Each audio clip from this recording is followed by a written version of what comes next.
I thought I was watching a movie, Towering Inferno at first. And then I looked real close, and I noticed it was the World Trade Center.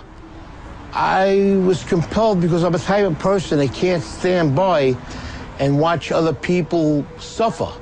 And to me, they were suffering. They wanted to get off the island. And there was no way for them to get off the island other than the water. And I had noticed when I was watching the television, I saw a lot of, the ferries going up into the slips and taking people off. I said, fine, we could do the same thing. I could take people on my boat, get in there, take them where they have to go. And that's what we did.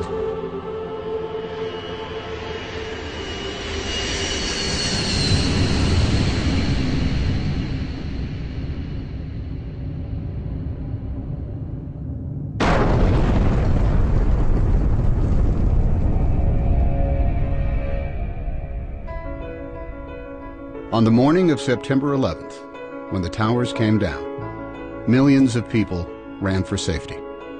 Hundreds of thousands of them ran south to the water's edge. That's when they realized that Manhattan is indeed an island, and that they were trapped. They were feeling helpless, and that's the worst feeling in the world. What was a person on the ground going to do? Buildings were down. There were people laying under the rubble of the building. Firemen, civilians. My wife was there, and I turned around. I says, I've got to go do something. Just like that. And she looked at me. She says, what are you going to do, you maniac? I says, I'm going to take the amberjack up into the city and help. She says, but what if they're attacked again? I says, well, then that's something I have to live with. I says, I have to do what I have to do. I says, and nobody can stop me right now. Even if I save one person or I rescue one person, that's one person less that will suffer and die.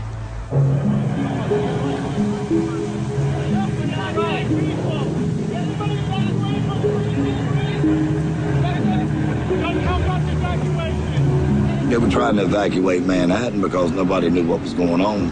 You didn't know if something else was going to happen. It was just, a madness on one side and wanting to help people on the other side. They were just streaming out of the buildings, and the first mode of transportation they saw was a ferry boat. That's when they knew, this is how I'm getting out of here. So they didn't even care where the boat was going.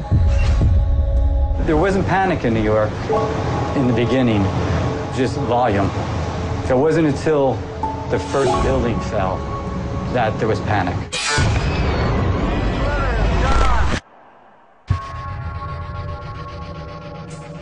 You heard the building go down, but we're in the slip, so we can't see it.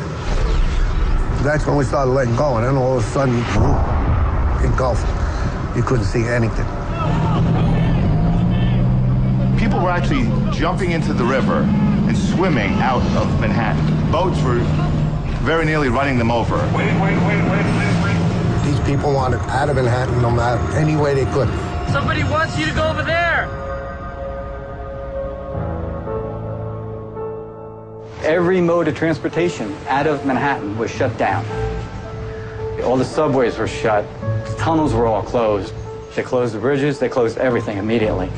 Boats, usually an afterthought in most New Yorkers' minds, were for the first time in over a century the only way in or out of Lower Manhattan.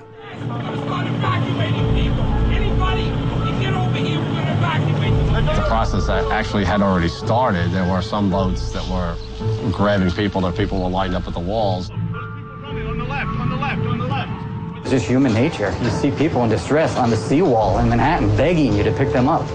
You have to pick them up. They didn't know what was going on. They seen the building getting hit with these two planes. As far as they was concerned, we were being bombed. I was wondering if they were going to come on the boat, if they had people with bombs, or if they were going to come on. We're a big orange target in the middle of that harbor. My job is to keep the boat safe, the passengers safe, my crew safe. Everybody was in shock, running around. They didn't want to leave their families. They had loved ones running around the city. Everybody has a baby! Nobody has it! There was one guy ran from the apron and jumped onto the boat. He grabbed onto the metal, climbed up right next to the pilot. So I'm going out there to say something. He slides down to the next deck. So the deckhands get him and go, what are you doing? He goes, I'm jumping for my life. So, you couldn't argue with him there.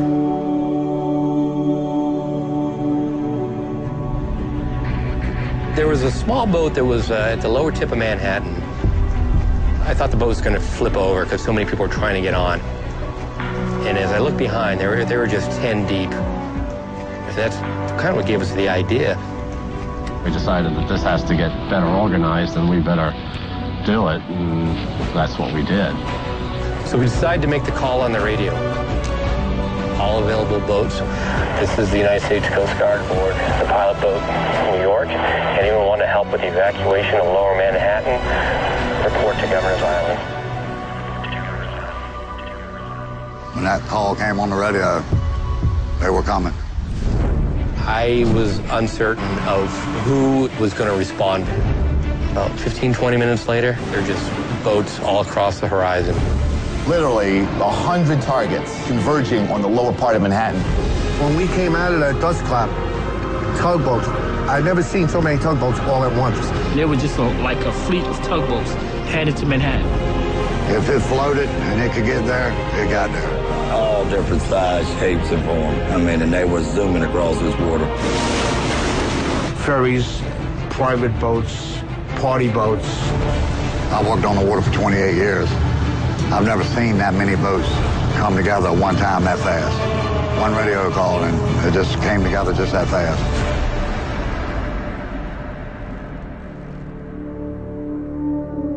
Hundreds of boats converged on the city, leaving the sun-bathed harbor behind them. Dead ahead, the unknown. That was something I won't forget. It was just low, dark, acrid, black smoke. It was like there was a big chimney in Manhattan. When we pulled into Pier 11, the dust was unbelievable. And then out of nowhere, you just kept on seeing people coming. They looked like zombies coming through the fog, and you knew that those were human beings. Don't leave us. Please don't leave us here. Take us. At that point, the Coast Guard said, not how many people are you allowed, how many people can you fit? Come on, guys. Anybody coming? Get your ass over here now. Now. Come on. Boats started hanging, literally would take a bedsheet off a bunk and a can of spray paint and paint their destination on.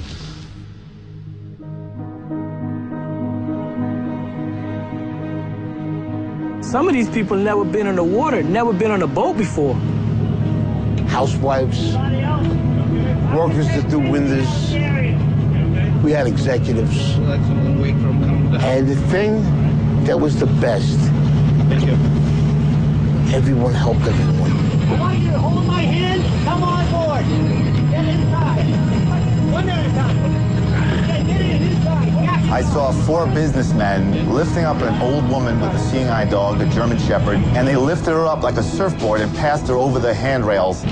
When we would carry a load of people over, and there was somebody standing there that seen their husband or wife, that made us feel even better, Well, at least we got 2 back together, Just keep on going, The guy that works at the ferry, he's a welder.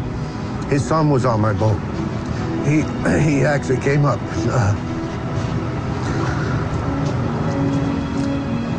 He thanked me. We went back and forth all day long, carrying boatloads, as many as our boat would hold. And it was a lot of people. A lot of people. You couldn't have planned nothing to happen that fast, that quick. No training. This was just people doing what they had to do that day. You forget all about what you're supposed to do, what the teaches school, and you say, you know what, morally, this is the right way to go, and deep down, this is what I'm gonna do. Average people, they stepped up, and when they needed to, they showed me, when the American people need to come together and pull together, they will do it. I do feel a way honored that I was a part of it. That was the greatest thing I ever did with my life. The greatest day that I've ever seen in all my boating. I mean, my life on the water. The Great Boat Lift of 9/11 became the largest sea evacuation in history. larger than the evacuation of Dunkirk in World War II, where 339,000 British and French soldiers were rescued over the course of 9 days. On 9/11, nearly 500,000 civilians were rescued from Manhattan by boat. It took less than 9 hours.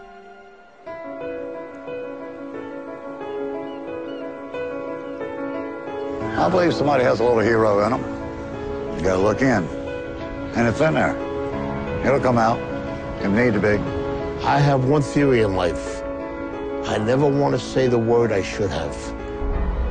If I do it and I fail, well, I tried. If I do it and I succeed, better for me. And I tell my children the same thing. Never go through life saying you should have. If you want to do something, you do it.